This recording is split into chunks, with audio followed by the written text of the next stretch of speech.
femme a trouvé un préservatif dans la voiture. Elle l'a immédiatement ramassé et l'a senti, découvrant qu'il était utilisé. Elle savait que de tels objets ne seraient jamais stockés dans sa voiture, ce qui la poussa à soupçonner son mari. Ensuite, elle consulta les enregistrements de la caméra de bord, mais découvrit que la vidéo avait été supprimée. Le seul indice qu'elle avait était un petit nœud papillon rose. Ce nœud papillon lui était familier. Elle se souvint alors qu'un collègue avait déjà surpris son mari entrant et sortant d'un hôtel avec une femme inconnue. La femme prit rapidement son téléphone pour vérifier, et elle constata que le nœud papillon correspondait exactement à celui des chaussures de cette femme.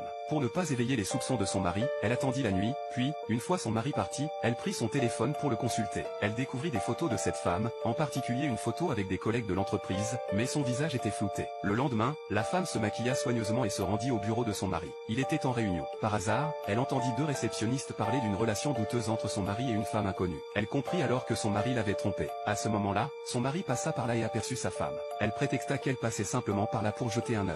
Son mari tenta de la faire partir en lui disant qu'il devait rejoindre sa réunion, mais la femme insista pour visiter son entreprise. Ne pouvant rien y faire, il accepta à contre-séure. Dès qu'il s'éloigna, elle commença à observer les collègues féminines du bureau. Après avoir fait un tour, elle repéra quelques suspects et alla les saluer pour observer leurs chaussures, mais sans succès. D'un coup, elle se rappela qu'elle n'avait pas encore interrogé les réceptionnistes. Elle se rendit donc à la réception et, prétextant vouloir utiliser les toilettes, demanda à l'une des réceptionnistes de lui indiquer le chemin. Quand la réceptionniste sortit, la femme remarqua la paire de chaussures présente sur la photo, mais en comparant avec le nœud papillon, elle constata qu'il n'en manquait pas.